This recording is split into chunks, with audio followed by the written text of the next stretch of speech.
बीती रात मुंबई के मलाड इलाके में स्थित कुरार विलेज के इसी छोटे से आप जगह पर आप देख सकते हैं कि यहाँ पर एक 8 साल के बच्चे की खेलते वक्त मौत हो जाती है। जी हाँ, अब से कुछ ही घंटे पहले यानी रात का समय था और जो आपको सामने का दृश्य दिख रहा है वहाँ से बच्चा आता है, उसकी गेंद यहाँ पर चली जाती है जिसे वो खोजते खोजते यहाँ पर आता है, लेकिन यहाँ पर वो डूब जाता है और उसकी मौत हो जाती है। ये जो आप जगह देख रहे हैं दरअसल ये एक अंडर कंस्ट्रक्शन बिल्डिंग जो है वो बन रही है। ये उसी का एक हिस्सा है जहाँ पर जो पानी जो बिल्डिंग का पानी है वो यहाँ पर निकाला जा रहा है। आसपास आप देखिए कि तमाम झुग्गी झोपड़ियों में भी रहने वाले लोग हैं जो यहाँ पर रहते हैं। कल जब शाम के वक्त जिसका नाम जो 8 साल बच्चा जो मृतक है जिसका नाम है दिव्यांश मौर्य, वो यहाँ पर अपनी गेंद तकरीबन 8 बजे अपनी गेंद जो है लेने आया था और रात का समय था, यहाँ पर अंधेरा था। उसी वक्त उसका पैर यहाँ पर चले जाता है और इसमें वो डूब जाता है। बहरहाल सवाल ये खड़े होते हैं कि आखिर जब आसपास झुग्गी झोपड़ियाँ हैं तो ये जो बिल्डिंग बन रही है, ये बिल्डिंग में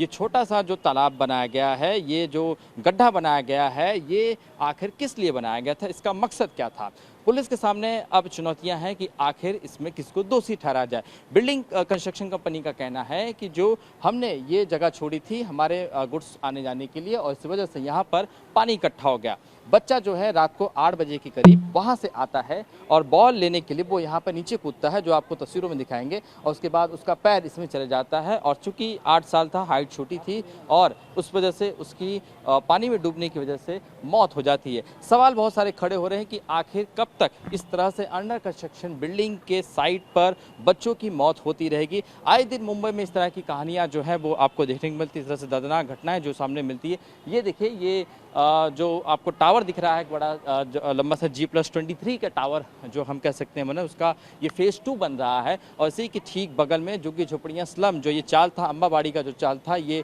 आप देख सकते हैं कि ये सामने चौल है। चौल में कुछ बच्चे जो हैं यहाँ पर हमेशा खेलने को लेके आते थे। जानकारी ये भी है कि रात के समय, शाम के समय यहाँ से कई सारे लोग अपने घर जाने के लिए भी इसका इस्तेमाल करते थे और यही वजह थी कि कल दिव्यांश गुप्ता मौर्य जिसका नाम है, वो यहाँ पर उसकी बॉल चली गई थी, वो इसे लेने आया था और इसी में डूब जाने से उसकी मौत हो जाती है। बहरहाल उस परिवार का आप सोच सकते हैं कि क्या बुरा हाल होता हो, क्योंकि 8 साल पहले जन्मा अब दिव्यांश, उसने अपनी आंखें हमेशा के लिए बंद कर दी और जिसकी लापरवाही का जो नतीजा है वो अंडर कंस्ट्रक्शन बिल्डिंग यानी बिल्डर पर जाता है कि आखिर उसने ये जो गड्ढा छोटा सा दिख रहा है इसकी भरनी क्यों नहीं की थी, जब उसे पता था कि यहाँ से कई सारे लोग एक स्थान से दूसरे स्थान तक अपने इलाके में जाते हैं, तो उसके बावजूद भी इतनी बड़ी लापरवाही आखिर क्यों बरती गई। सवाल कई सारे खड़े हैं, लेकिन प्रशासन जो है अब तक इस पर चुप्पी साधा हुआ है। कैमरामैन साई के साथ शुभम पांडे, TV9 भारतवर्ष, मुंबई।